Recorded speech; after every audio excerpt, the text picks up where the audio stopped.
जय श्री कृष्ण। आपका मेरे चैनल में स्वागत है। आज हम बात करेंगे रूपाल गांव की वरदायिनी माता की पल्ली के बारे में।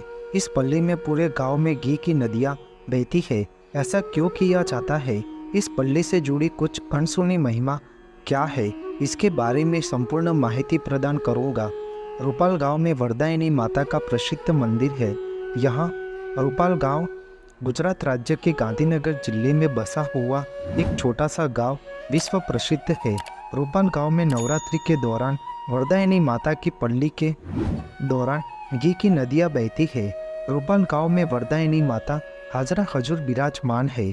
वहां वरदायिनी माता का भव्य और अलौकिक मंदिर है। रूपाल गांव में आश्विन माह की नवरात्रि उत्सव में 9 दिन अलग अलग देवी देवताओं की प्रार्थना और गरबा किया जाता है।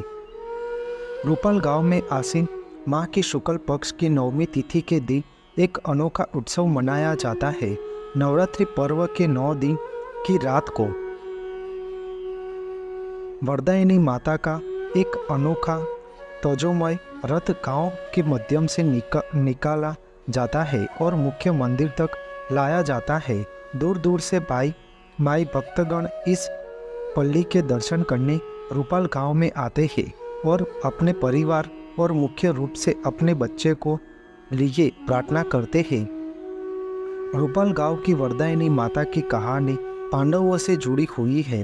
पांडव अपने अज्ञातवास के समय में यहीं आकर रुके थे और शक्ति प्राप्ति के लिए यज्ञ किया था, जिसमें उन्होंने घी से अभिषेक किया तो वरदान देने वाली माँ वरदायिनी शक्ति स्वरूपा उत्पन्न हुई थी, जिसे वरदायिनी माता के नाम से जाना जाता है।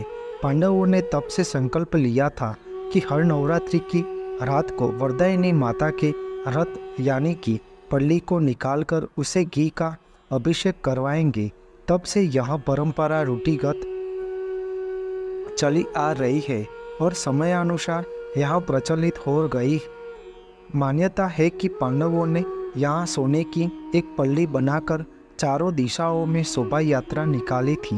उन्होंने यहाँ पंच बलि यज्ञ भी किया था, जिसके बाद यह परंपरा शुरू हुई है। वरदायिनी माता की पल्ली का निर्माण खिजड़ा के वृक्ष की लकड़ी से किया जाता है।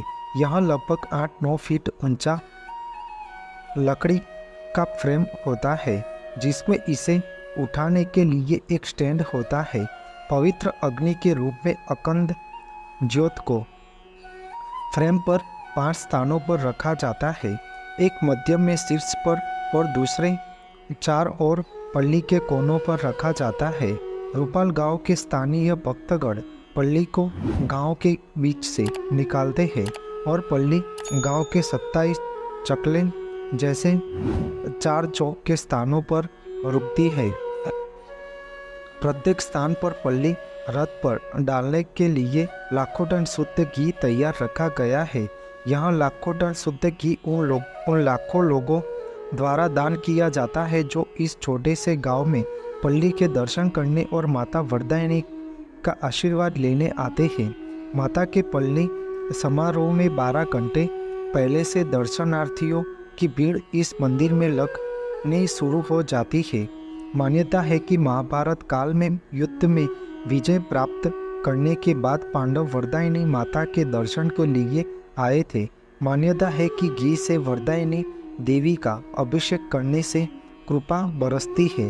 हर साल नवरात्रि के मौके पर पल्ली समारोह का आयोजन होता है। नवरात्रि के अवसर पर मंदिर में भक्तों की भारी भीड़ लगती है।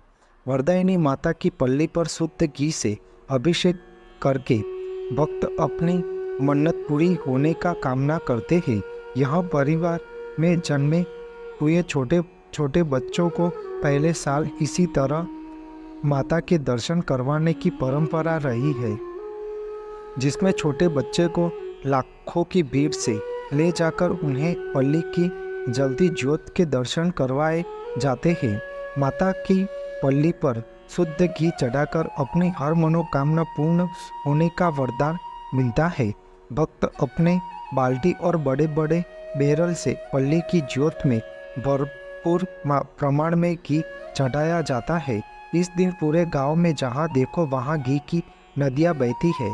जैसे जैसे पल्ली गांव की गलियों में से आगे बढ़ती है, तब उन पर घी के अभिषेक से सड़कों पर गिरा हुआ बहुत सारा घी बटोरने के लिए गांव के वाल्मीकि समाज के लोग सेवा करने जुट जाते हैं, जो नीचे गिरे हुए घी को बर्तनों में इकट्ठा कर गर्म करके फिर से उपयोग करते हैं। इस घी को बर्तनों में इकट्ठा करने के लिए यहाँ ये परंपरा परदादा समय से चली आ रही है। गांव के वाल्मीकि समाज के जरिए जमीन पर गिरे इस घी को इकट्ठा किया जाता है, जिसे वह खुद नहीं खाते बल्कि अपने समाज के दूसरे लोगों को प्रसाद के तौर पर अपने समुदाय को देते हैं। रूपाल गांव की वरदायिनी माता की पल्ली का महत्व विशेष है, इसलिए लोग यहाँ लाखों की संख्या में पल्ली के दर्शन करने भक्तगण दूर दूर से आते हैं।